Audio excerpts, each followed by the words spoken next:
Throughout 1998, many people had gone missing near the Libertador Bridge in San Cristobal, Venezuela.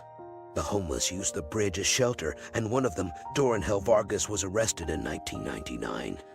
Human remains were found in his shack, and Vargas easily confessed to having eaten the missing parts, claiming hunger as motivation. Enough body parts were discovered to confirm that there have been at least 12 victims. He hunted lean meat between 30 and 40 years old, such as athletes, laborers, and on some occasions, drunkards, as he avoided killing women and children because they were innocent, and fat people because of high cholesterol levels, or old people because of their contaminated flesh. Vargas was born in 1957 to poor farmers who worked with the Venezuelan Liberation Forces on the Colombian border to patrol jungles alongside the guerrillas, who would claim that Vargas was possessed by evil spirits.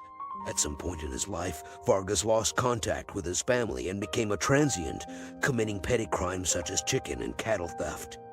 In 1995, Vargas was arrested for the murder of another transient man whom he cannibalized and was subsequently institutionalized. He managed to escape and began living on a ranch at a park in the city of San Cristobal. Vargas murdered and ate several people in the park.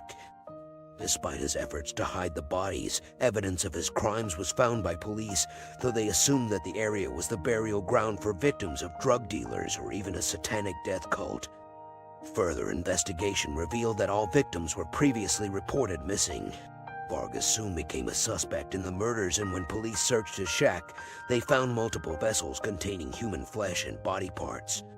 Due to the country's lack of serial killer history, Vargas became a media sensation, being nicknamed the Hannibal Lecter of the Andes by the press, as a reference to the fictional cannibal of the same name. A psychological evaluation was inconclusive, as psychiatrists did not know if he was sane or mentally ill, though it was concluded that he suffered from paranoid schizophrenia and had psychopathic tendencies. Not long after his arrest, people began to speculate if Vargas was truly the killer. Some even theorized that Vargas was the fall guy for an organ trafficking ring. These claims were dismissed by police, as they were certain that they had captured the killer due to Vargas' status as a violent cannibalistic criminal even before the serial killings had started.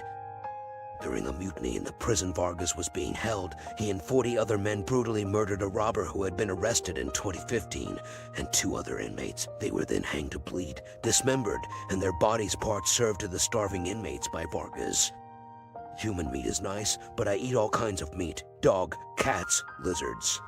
I buried the heads and feet and threw the other bones into the river. I also stored some meat in containers. The heart and the liver must be spiced up. If I was hungry, I used to kill men, never women, because they do no harm. Vargas would bludgeon his victims to death with a tube-shaped metal spear or rocks, dismembering and cannibalizing their bodies afterward, keeping the body parts in vessels. According to Vargas, he preferred to eat the muscles, thighs and calves being a personal favorite, and allegedly using the tongues to make stew and removing the eyes to include them in his soup, but trying not to eat the hands, feet, noses, ears, and testicles. Vargas had no refrigerator to store the body parts, and because of this, they would decompose quickly, resulting in him having to kill victims routinely. The body parts he did not consume would be buried around his shack, and the bones would be thrown in a local river. During the mutiny, the victims were all fatally stabbed, dismembered, and eaten by Vargas and his fellow inmates. Since he was mentally ill, they could not keep him imprisoned, but there is no facility for the criminally insane in Venezuela. So, at 63 years old, he remains in a legal limbo, being kept in a San Cristobal holding cell to prevent him from harming anyone else.